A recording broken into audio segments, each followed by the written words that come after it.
Halo semuanya, bismillahirrahmanirrahim. Assalamualaikum warahmatullahi wabarakatuh. Oke, pada kesempatan kali ini saya akan mencoba untuk menjelaskan tentang ini ya, bagaimana microservice itu bisa diterapkan di Spring Boot. Kita akan mencoba implementasinya, kemudian mungkin sebelum ke arah situ ya, kita akan mencoba untuk membahas beberapa hal yang sangat berkaitan dengan dasar-dasar konsepnya terlebih dahulu. Tujuannya adalah supaya nanti kita bisa lebih memahami bagaimana sih cara kerja dari microservice itu gitu. Nah, mungkin yang pertama kita bisa mungkin yang pertama saya akan mengenalkan terlebih dahulu seperti ini. Jadi seperti yang kita lihat di layar ini. Nah, di sini ada user, kemudian di sini ada sebuah server. Nah, secara umum interaksi antara user dengan server itu seperti apa sih? Jadi untuk dapat berinteraksi dengan server, user harus mengirimkan request ke server. Kemudian server akan mengembalikan respon ke user. Oke, sampai di sini itu hal yang sangat wajar sekali. Tapi bagaimana ketika usernya ada banyak? Nah, ini ada masalah baru nih kalau usernya ada banyak dan kemudian mengakses server ini dalam satu waktu yang kemudian mungkin bersamaan gitu. Apa yang terjadi? Kalau servernya nggak kuat, biasanya apa yang terjadi? Pasti akan ngedown kan? Nah, untuk menangani masalah ini, maka dibutuhkan istilahnya load balancing. Nah, load balancing itu apa sih? Jadi, kalau bisa kita definisikan, load balancing itu istilahnya adalah teknik untuk mendistribusikan beban traffic pada dua atau lebih jalur koneksi secara seimbang. Tujuannya biar apa? Tujuannya agar trafiknya itu bisa berjalan secara optimal. Nah, oke. Kita lihat next. Nah, ini. Bayangkan yang ini tadi aplikasi monolitik ya dalam satu server, aplikasi monolitik dalam satu server. Kemudian di sini karena usernya banyak, aplikasi itu bukan dipecah sih. Aplikasi itu istilahnya dibagi menjadi beberapa, bukan dibagi, diduplikasi. Aplikasi tersebut kemudian diduplikasi menjadi beberapa instance. Di sini ada 3 instance ya. Instance pertama, instance kedua, kemudian instance ketiga. Nah, user akan ketika user menginginkan merequest suatu layanan ke salah satu instance ini, apa yang harus dilakukan? Kan nggak mungkin kan user langsung memilih salah satu instance ini. Dari mana dia tahu instance-nya?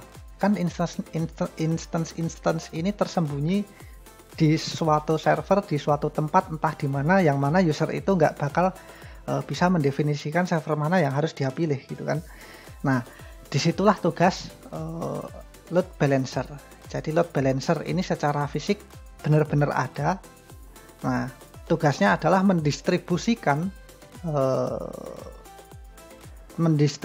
request yang kemudian dilakukan oleh user ke salah satu instance yang tersedia.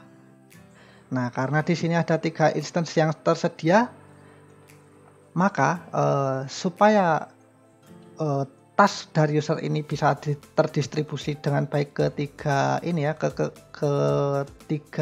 biji server ini, ke 3 biji instance ini, maka instance ini terlebih dahulu harus didaftarkan ke load balancer kayak gitu. Jadi anggap ini instance A, ini instance B, ini instance C.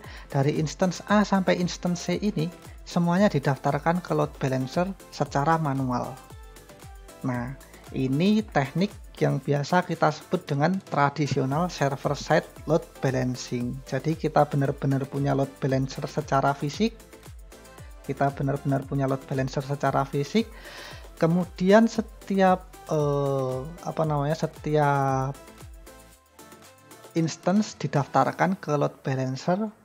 Ini instance yang sama ya. Ini bukan pecahan fungsi, tapi ini instance yang sama.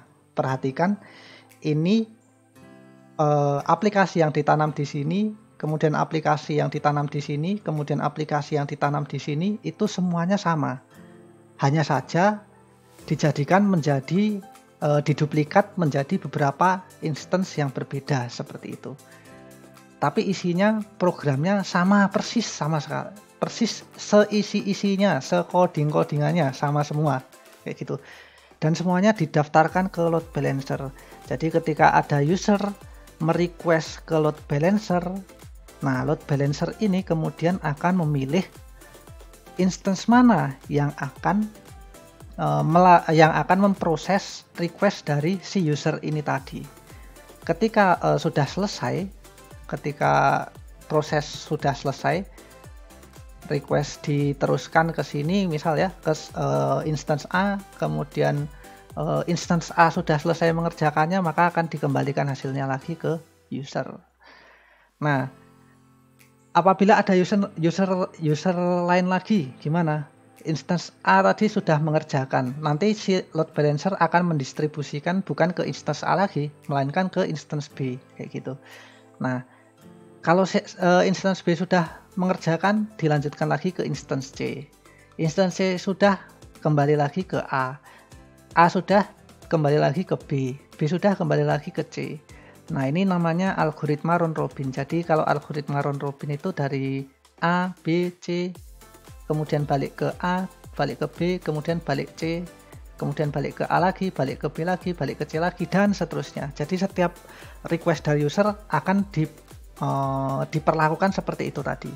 Dikirim ke load balancer dulu, kemudian load balancer memilih instance mana yang harus mengolahnya, kemudian instance tersebut mengembalikan hasilnya ke user.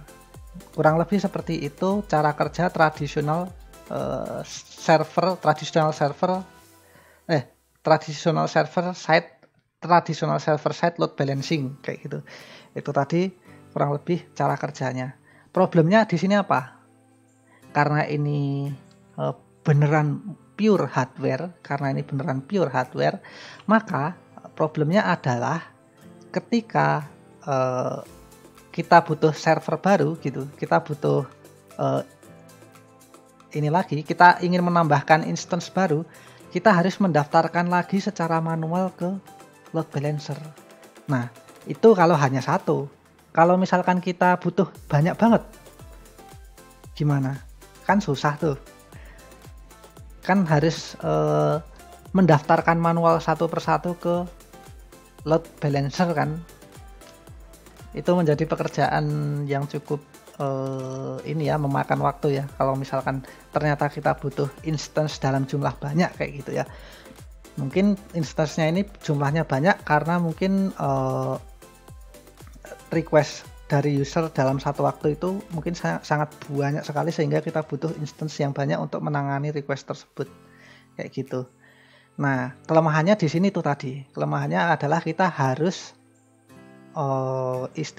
kita harus mendaftarkan secara manual ke load balancer, mendaftarkan instance baru secara manual ke load balancer.